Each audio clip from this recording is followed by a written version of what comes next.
Hey guys, I just want to give you a little history lesson on the Catholic Church and how things got corrupted. Starting from the beginning, in the beginning God created the heavens and the earth. Now the whole earth had corrupted its ways, but Noah was a righteous man in his generation. And he had 3 sons, Shem, Ham, Japheth. And through Shem's lineage came the Messiah.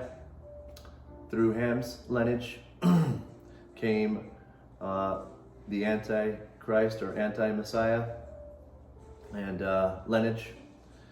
So Noah had discovered wine through planting a vineyard, and Ham uncovered his father's nakedness, and so Noah pronounced a curse, and he said, "Cursed be Canaan, the lowest of slaves shall he be to his brothers." And so through Canaan came a man named Cush, and Cush begot Nimrod. And it says that Nimrod became a mighty hunter upon the earth and founded the town of Babel, which later became known as Babylon. And he started the first satanic religion called Ancient Babylonian Mystic Religion. And took a wife. Her name was Semiramis. And she was a brothel keeper, but he said she was a virgin.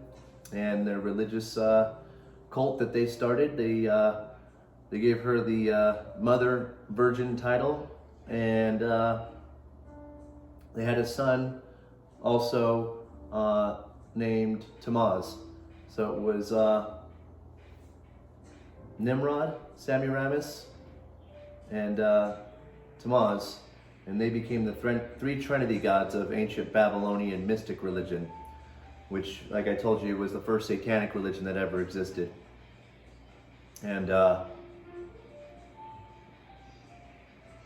they had other demigods, which represented the stars. And when Nimrod died, they said he ascended the sun and became the sun god. When Semiramis died, they said she ascended the moon and became the moon goddess. And their son Tammuz, they said, was the reincarnation of Nimrod. So we can see that the theory of reincarnation originated in Satanism, the first satanic religion ever established, ancient Babylonian mystic religion. And you could also see that the worship of the stars and the zodiac and all that originated in ancient Babylonian mystic religion. And in Babylon, they began to build a tower called the Tower of Babel. And God says, if they as one people have begun to do this, nothing shall be impossible for them. Let us confound the languages.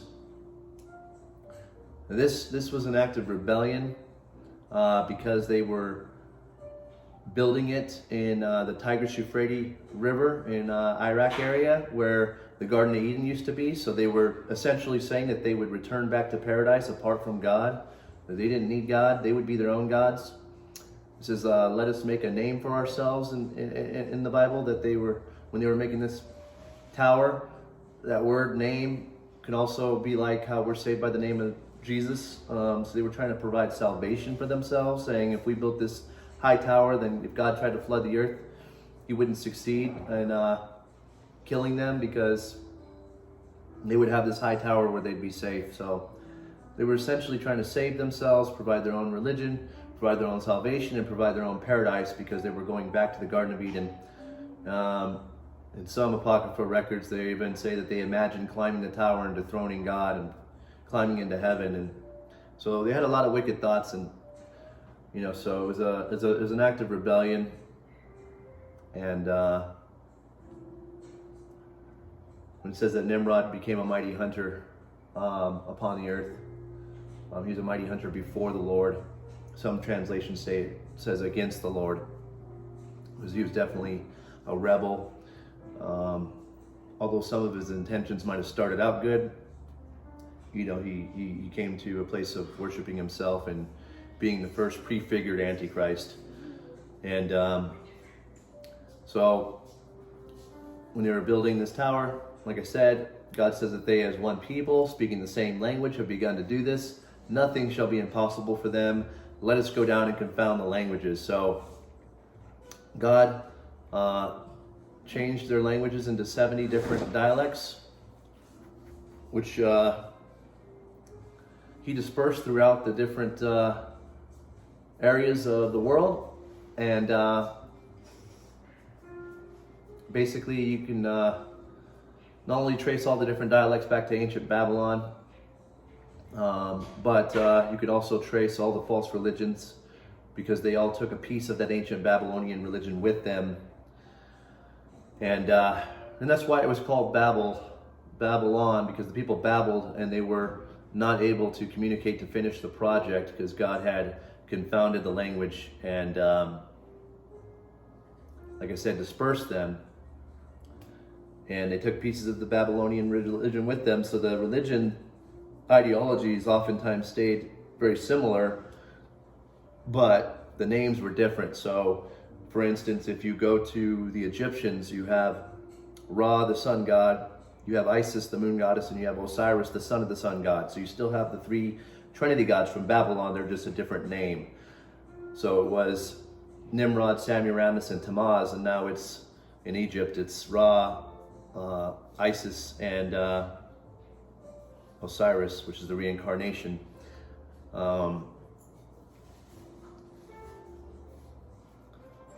So, same thing with the Romans. You have the Greek goddess Diana, you have Zeus, you have all these different demigods.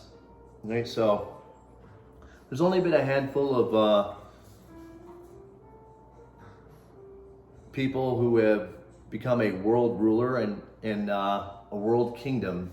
Not like us, where we have a president and there's different countries, but Babylon was the first world empire, with a emperor, and that was Nimrod, of course. And then after that, we have the Persian Empire, which they defeated the Babylonians.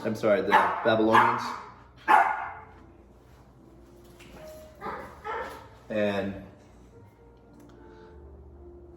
then you have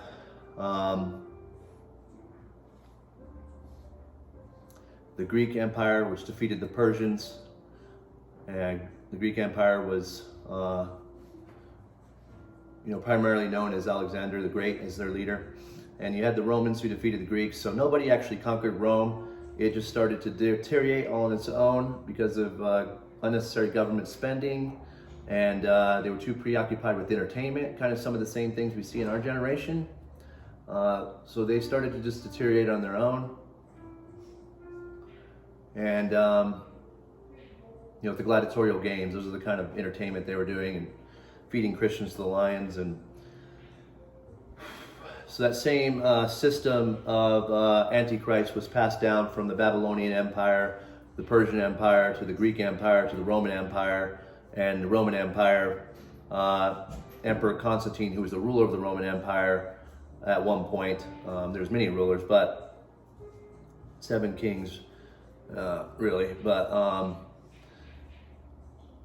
he came up with a plan to transfer all his power to the papacy, the Catholic Church, and make it both a political and a religious institution. So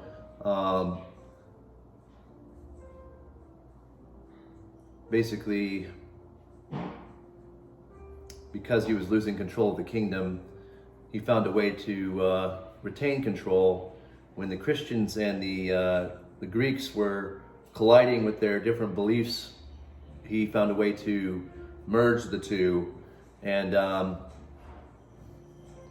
so that's where he handed his power over to the papacy, the Catholic Church, and it became a political and a religious institution from 538 AD to 1798.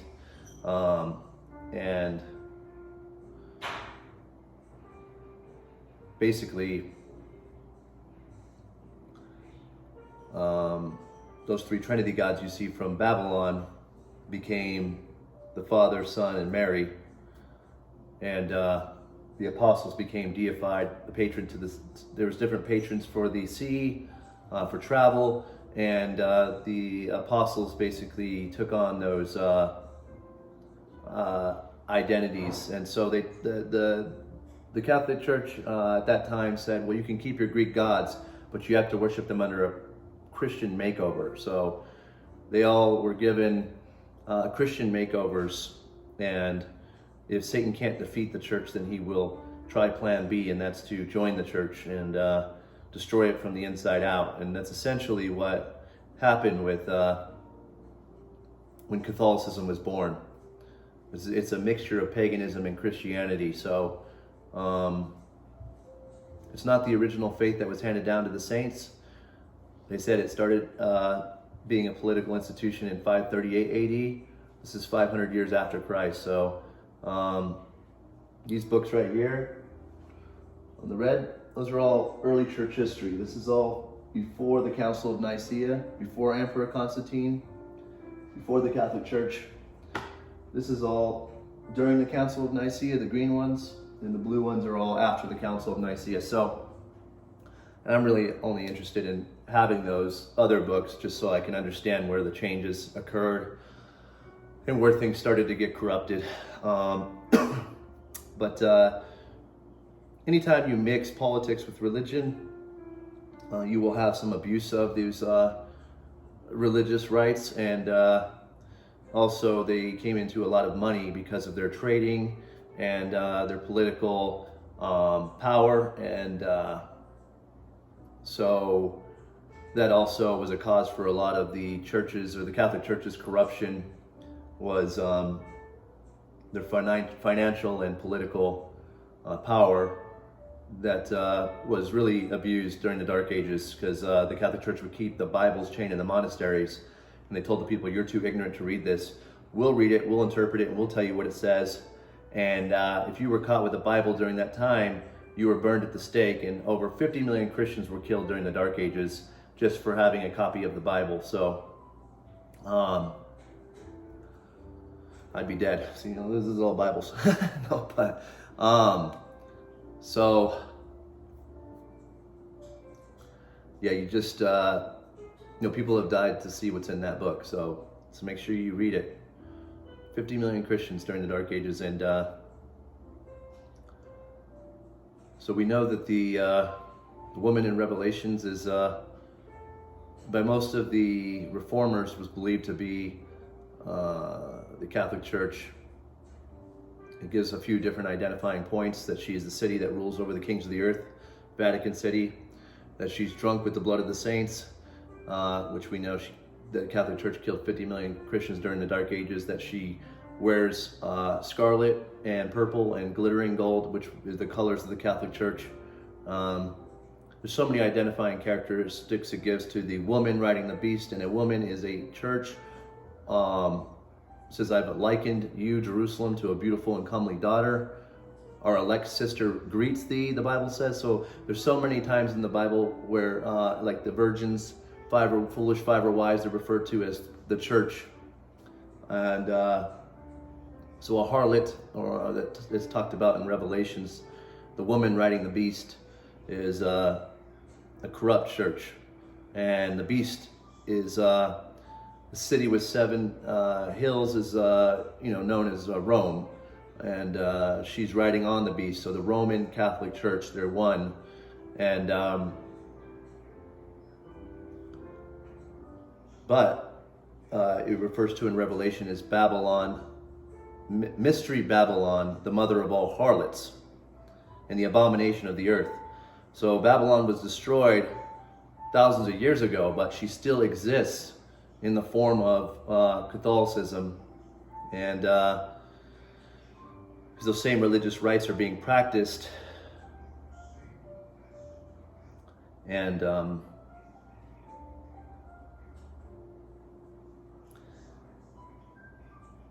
it could be in these end times coming into more political power again, and might be a part of the persecution of the saints once again.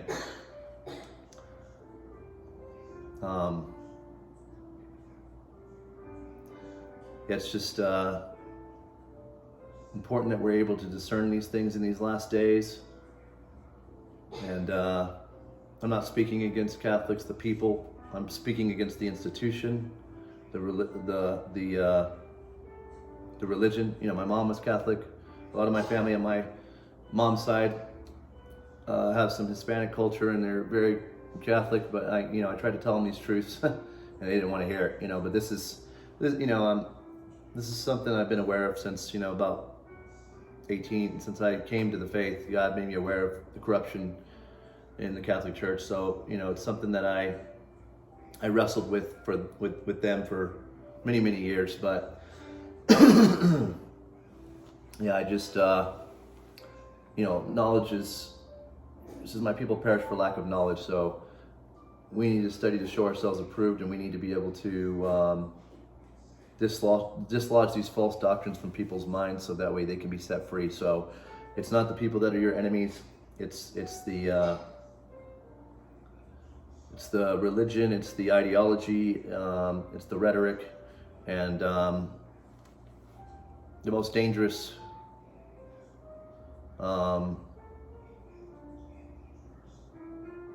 Most dangerous thing is wolf in sheep's clothing. It's not a Christian it's not a Satanist who is on Satan's side. It's somebody who looks like a Christian, but they're really not. They're really worshiping Satan. And you have to become a satanic high priest, you have to become a Catholic high priest first.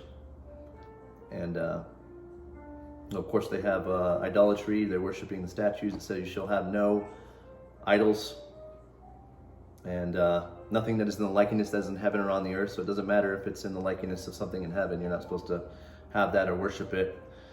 It says you shouldn't pray in vain repetition. Of course, they do that with the rosary.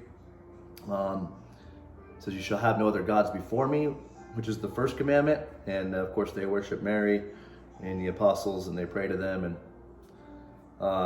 so there's a lot of things that they do that's not in line with God's holy word. So yeah, seek these things out. I love all you guys. I love all the Catholics out there, and I pray that they come to a knowledge of the truth.